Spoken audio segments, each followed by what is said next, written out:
G20 ഉച്ചകോടിയിൽ പ്രഖ്യാപിച്ച India Gulf Europe സാമ്പത്തിക ഇടനാഴി പദ്ധതിയുടെ മുന്നൊരുക്കങ്ങൾ ഊർജിതം. പദ്ധതി നടത്തിപ്പിന്റെ പ്രാരംഭ വിലയിരുത്തലിനായി ഇന്ത്യൻ സംഘം യുഎഇയിൽ നടത്തിയ സന്ദർശനം വിജയകരമായി. കഴിഞ്ഞ വർഷം മാത്രം ദുബൈയിൽ അനുവദിച്ചത് 1.58 ലക്ഷം ഗോൾഡൻ വിസകളെന്ന് റിപ്പോർട്ട്. യുഎഇയിലെ വിദേശകാര്യ രംഗത്തെ മികവിന് ഇന്ത്യയ്ക്ക് 2 പുരസ്കാരങ്ങൾ കൂടി ലഭിച്ചു.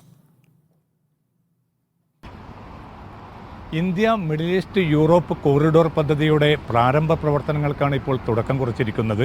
കാരണം ഇത് ഏറ്റവും വലിയ ഒരുപക്ഷെ ലോക സമ്പദ്ഘടനയെപ്പോലും വലിയ തോതിൽ ഗുണപരമായി ബാധിക്കുന്ന വലിയ പദ്ധതി എന്ന നിലക്ക് കൂടി ഈ കോറിഡോർ പദ്ധതിക്ക് പ്രത്യേകതയുണ്ട്. ഫെബ്രുവരി മാസത്തിൽ ഡൽഹിയിൽ നടന്ന വലിയ ഉച്ചകോടിയിലായിരുന്നു ഈ പദ്ധതിയുടെ പ്രഖ്യാപനം പ്രധാനമന്ത്രി നരേന്ദ്രമോദി നടത്തിയത്. കാരണം ഇന്ത്യയിൽ നിന്ന് നേരെ ഗൾഫിൽ നിന്ന് യൂറോപ്യൻ രാജ്യങ്ങളിലേക്കുള്ള ഈ കോറിഡോർ പ്രധാനമായിട്ടും ചരക്ക് കടത്തിന് ഏറ്റവും സുഗമമായിട്ടുള്ളൊരു മാർഗം കണ്ടെത്തുക എന്ന ഒരുപക്ഷെ ചൈന നടത്തുന്ന നീക്കങ്ങൾക്ക് ബദൽ തടയിടാൻ ഇന്ത്യയും അതോടൊപ്പം തന്നെ അമേരിക്കയും ചേർന്ന് രൂപീകരിച്ച പദ്ധതി എന്നതുൾപ്പെടെയുള്ള പല വിവാദങ്ങളും നേരത്തെ തന്നെ രൂപപ്പെട്ടിരുന്നു. പക്ഷേ ഈ പദ്ധതിയുടെ പ്രവർത്തനങ്ങൾ വളരെ ശക്തമായി തന്നെ മുന്നോട്ട് കൊണ്ടുപോകാനുള്ള ഒരു തീരുമാനത്തിലാണ് ഇന്ത്യ ഇപ്പോൾ ഏർപ്പെട്ടിരിക്കുന്നത്. അതിൻ്റെ ഭാഗമായി ഇന്ത്യയിലെ വിവിധ വകുപ്പുകളെ പ്രതിനിധാനം ചെയ്തുകൊണ്ടുള്ള നിരവധി വിദഗ്ധരുൾപ്പെട്ട ഒരു സംഘം ഏതാണ്ട് 5 ദിവസത്തോളം യുഎഇയിൽ തങ്ങുകയും യുഎഇയിലെ ഏറ്റവും വിവിധ വിഭാഗങ്ങളും വിവിധ വകുപ്പുകളുമായി ചേർന്ന് ആശയവിനിമയം നടത്തുകയും ചെയ്തു. ഇതിന് പുറമെ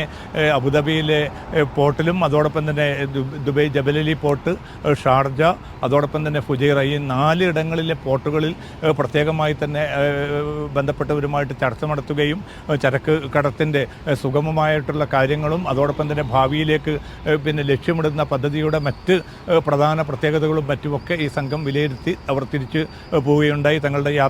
തങ്ങളുടെ ഈ യുഎഇ പര്യടനം വലിയ വിജയകരമായിരുന്നു എന്നുകൂടി ഇന്ത്യൻ സംഘം അറിയിച്ചിട്ടുണ്ട്. അതുമാത്രമല്ല സൗദി അറേബ്യ ഉൾപ്പെടെ ഈ പദ്ധതിയിൽ ഭാഗവാക്കായിരിക്കുന്ന മറ്റ് രാജ്യങ്ങളിലും ഇന്ത്യൻ സംഘം സന്ദർശനം നടത്തുകയും അതോടൊപ്പം തന്നെ ഈ പ്രാരംഭ പ്രവർത്തനങ്ങൾ കുറെ കൂടി ഊർജിതമായിട്ട് മുന്നോട്ട് കൊണ്ടുപോകാനുള്ള ഒരു തീർപ്പിലാണ് അവർ എത്തിയിരിക്കുന്നത്. മറ്റ് യുഎഇയെ സംബന്ധിച്ചിടത്തോളം ഒരു പ്രധാനപ്പെട്ട വാർത്ത യുഎഇ നൽകി വരുന്ന ദീർഘകാല വിസയായിട്ടുള്ള ഗോൾഡൻ വിസയുമായി ബന്ധപ്പെട്ടതാണ്. കാരണം ദുബൈ മാത്രം കഴിഞ്ഞ വർഷം നൽകിയത് ഏതാണ്ട് 1.5 ലക്ഷത്തിലേറെ ഗോൾഡൻ വിസകളാണ്. 1.58 ലക്ഷം ഗോൾഡൻ വിസ നൽകിയത്. കാരണം വിവിധ തുറകളിൽ പ്രാവീണ്യം തെളിയിച്ചവരെ ദീർഘകാലം യുഎഇയിൽ തന്നെ തുടരാൻ അനുവദിക്കുന്ന ഈ വിസ സംവിധാനത്തിന് വലിയ സ്വീകാര്യതയാണ് ലഭിച്ചത്. പല തലങ്ങളിൽ പ്രവർത്തിക്കുന്ന പല മേഖലകളിൽ പ്രൊഫഷണലുകളായവർക്ക് നൽകി വരുന്ന ഈ വിസ സംവിധാനത്തോട് ആളുകൾ പുലർത്തുന്ന താല്പര്യം കൂടിയാണ് ഇത്രയേറെ വിസകൾ നൽകാൻ ദുബൈക്ക് സാഹചര്യം ഒരുക്കിയത്. മറ്റൊരു പ്രധാനപ്പെട്ട വാർത്ത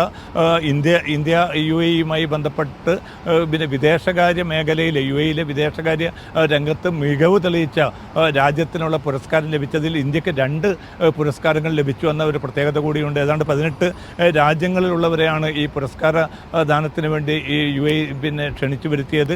യുഎഇ വിദേശകാര്യ മന്ത്രി ഷെയ്ഖ് അബ്ദുള്ളയാണ് ഈ പുരസ്കാരങ്ങൾ വിതരണം ചെയ്തത്. യുഎഇയിലെ അബുദാബിയിലെ ഇന്ത്യൻ അംബാസഡർ സഞ്ജയ് സുധീർ പുരസ്കാരം ഏറ്റുവാങ്ങി. അതിനു പുറമെ കോൺസുൽ ജനറൽ സതീഷ് കുമാർ ശിവൻ ഈ പുരസ്കാരം ഏറ്റുവാങ്ങി. ഒരു രാജ്യത്ത് നിന്ന് 2 പേർക്ക് ഈ വിദേശകാര്യ രംഗത്തുള്ള മികവിനുള്ള പുരസ്കാരം ലഭിച്ചു എന്നൊരു പ്രത്യേകത കൂടി ഇവിടെയുണ്ട്. അതോടൊപ്പം തന്നെ ദുബൈയിലെ കോൺസുലേറ്റിലെ രേഖകൾ പൂർണ്ണമായിട്ടും ഡിജിറ്റൽ വൽക്കരിക്കാനുള്ള ഒരു നീക്കം ആരംഭിച്ചു കഴിഞ്ഞു. ഇതിനുവേണ്ടി പ്രത്യേക ടെൻഡർ ക്ഷണിച്ചു എന്നതുകൂടി യുഎഇയിൽ നിന്നുള്ള ഇന്നത്തെ പ്രധാനപ്പെട്ട മറ്റ് വാർത്തകളായി മാറുകയാണ്.